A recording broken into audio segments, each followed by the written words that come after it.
mean, the truth has to be told. With due respect, we don't need American former ambassadors to come and tell us that we had flawed elections.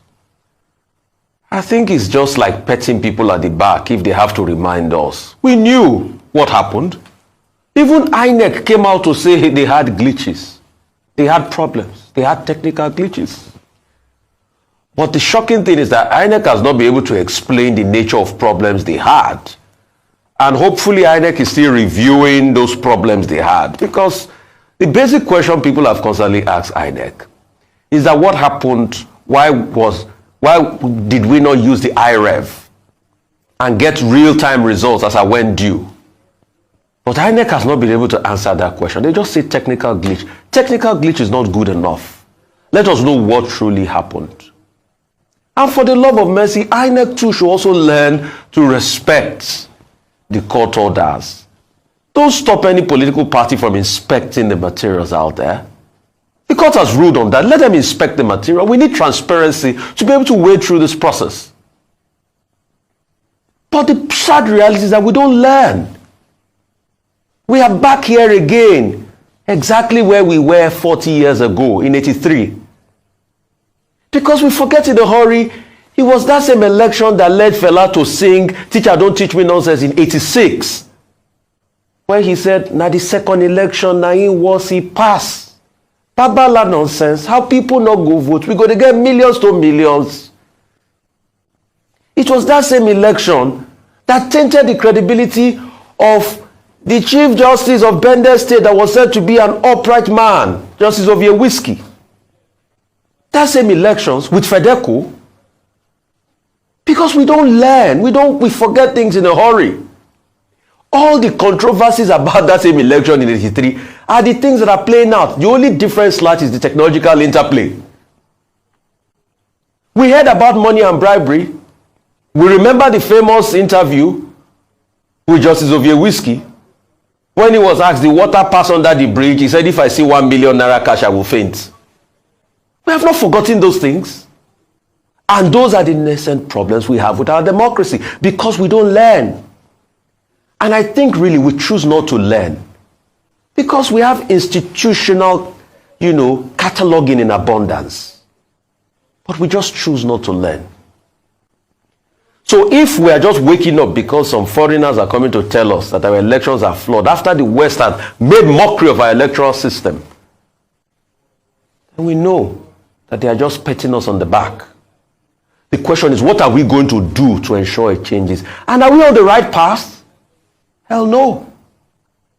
Because if we want to be on the right path, we will allow the parties to inspect the materials used for the elections in the first place. Not whipping up any level of discrepancy. We will show our organizational competence. We will learn how to speak to the people. I watched the interview yesterday with some INEC reps. And it falls short. So we have not learned.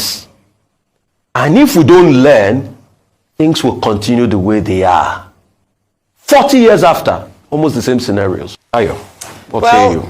Yeah, just agreeing with what some other personalities and agencies have said with regards to the February 25 presidential election. These, the Ambassador Mark Green and Johnny Carson, both U.S. envoys, have also aligned with what the U.S. Ambassador to Nigeria, Mary Beth Leonard, has said, and also Chatham House in England has said, what some international observers have said or observed about the elections of February 25. They've said it's been fraught with irregularities. That's a word we've heard a number of times with regards to that particular election. However, what I really like in terms of this article is where they talk about the role that Nigeria plays as the biggest democracy and the biggest economy in Africa, and being, as we often call Nigeria, the big brother of Africa, whereby other countries in Africa can borrow a leaf from or learn lessons from. Therefore, in that article, they talk about the fact that the importance of this election and the conduct of the elections is due to the fact that other democracies can learn. In fact, Nigeria is said to be by 2015 one of the biggest in terms of population around the world. So this is not just the biggest democracy in Africa, but the biggest democracy, one of the biggest democracies in the world. Also, I also am grateful that they touched on what the president-elect should start to look at in terms of forming an inclusive government. They analyzed the electoral process and just talked about some of the shortcomings which we've already highlighted on this show. However, very critical as well, and the reason why we must continue to have these conversations is the impact or perhaps the lessons we can learn from what happened on February 25 going forward in terms of the elections to come in a few days, 6 days time. We're going to go to the polls again, this time to elect governors and also members of the State House of Assemblies. They also talk about the impact on other elections across Africa. But let's bring it back home in terms of some of the lessons that we can learn. Again, we've talked about this a number of times, but I think it's important to reiterate this because the whole world, as we've seen, is watching. Nigerians are watching, and the enthusiasm and the numbers in terms of people who went out to exercise their franchise is evidence enough to show that Nigerians are really taking this election cycle very seriously. So the first lesson, perhaps from the last election, which a number of people have talked about, is the process, the management of INEC's management of the entire process. We've talked about right from the point of registration to of voters to the point of going out to vote. It was marred with irregularities. We had the issue around even being able to register. A number of people said they were disenfranchised because they couldn't register and they couldn't obtain their permanent voters card. The ruling last week from Justice Obiawa Egwatu with two Nigerians was sort of a game changer in the sense that now he ruled that both of them alone could use their temporary voters card to vote in the next elections. And then he brought up the question as to why can't INEC, or why is INEC so opposed to Nigerians using their TVCs, bearing in mind that when you register for your temporary voters card, your database is, you are then registered on the INEC database. It's almost as if when you have a temporary driver's license, you're able to use it until your permanent driver's license is available. Why? Because your data is already on the system. But INEC have said that they're going to contest this. Again, the question for them is why? Why are they opposing it? Because in so doing, a lot more Nigerians will then have access to vote and less Nigerians will be disenfranchised. Beyond that, to talk about security, I'm grateful that the Director of Security at INEC will be joining us later in the show to give assurances of the next election. But they did this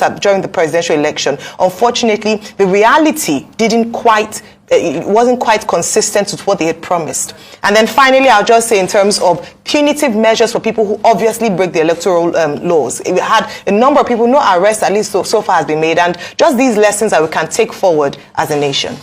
Dr. Patti? Where are the two diplomats coming from, Mark Green and Johnny Carson? Both of them have been diplomats in Africa.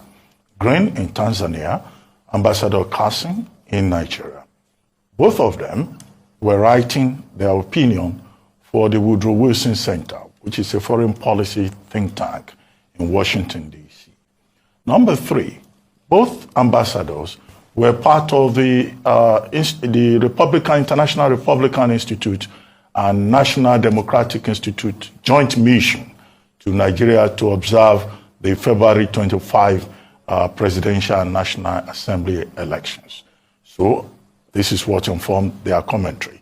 They are writing from the perspective of persons who were direct observers, and they were more or less reporting what they saw in terms of irregularities, in terms of how many Nigerians, including those who supported candidates, were disappointed, in terms of how the elections of February 25 did not meet the expectations of Nigerians who were exposed to shortage of materials, late arrival of materials, and poor conduct of the entire process, signposted by the failure of technology and logistics on the part of INEC.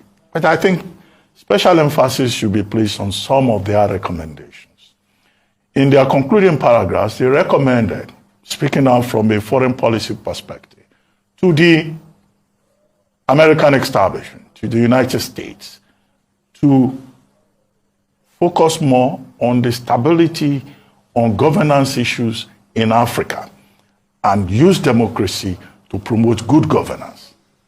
Based on the observation that, yes, the appetite for democracy is very high in Africa, but that since 2019, governance has more or less flattened in many of these African countries. But the people are enthusiastic about democratic systems of governance. And to that extent, they are recommending to the United States to support the democratic process in Africa as a way of consolidating the democratic process. 2, they are also recommending to the United States support for civil society and institutions in Africa that promote the objectives of democracy and good governance.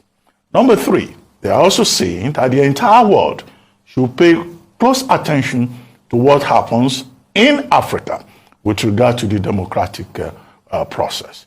In any case, those recommendations coming from them perfectly consistent with the foreign policy direction of the United States. That's one. The second thing that should be noted here is that, yes, they said that Nigeria is very strategic.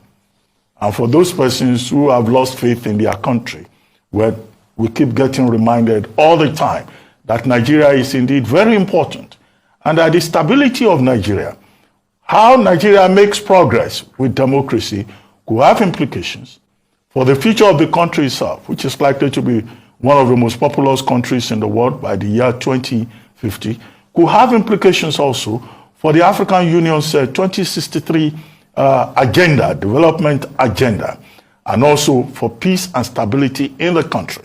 The stability of the sub-region, depending a lot on Nigeria. Nigeria making a success of its democratic process, it is argued, can also inspire similar success in neighboring African countries. And that, again, is a no-brainer. Then, of course, on the domestic front, they are recommending to the president-elect to run an inclusive government, as their phrase, an inclusive government. And so it's just as well that Asiwaju Bola Ahmed TINUBU had been talking about reaching out to other persons and willing to work with everybody. How that plays out in real terms, remains to be seen. And then, of course, they are saying that lessons learned from the election of February 25 should inform preparations for next election. They said the next election now is on March 18. The question arising therefrom is, does INEC have the capacity to learn? Nigeria's political class, is that political class, the professional political class that is it willing to learn? After the conclusion of the 2019 general election, there were reviews, there were lessons. INEC identified some of those lessons. The chiefest of this being INEC's position about internal democracy within parties. Have we seen any of those parties learning from that past experience? As a PDP, which even organized its own review after 2015, after 2019, as a party and its members, or its members, have they shown the capacity, to learn from lessons? Part of the problem we have in this environment is a failure to learn, is a problem of memory, is a present-mindedness, what is called temporocentrism, of the professional political class, which then places us in a recursive context with regard to our democratic experience. But it's good to have, observers reminding us of our flaws.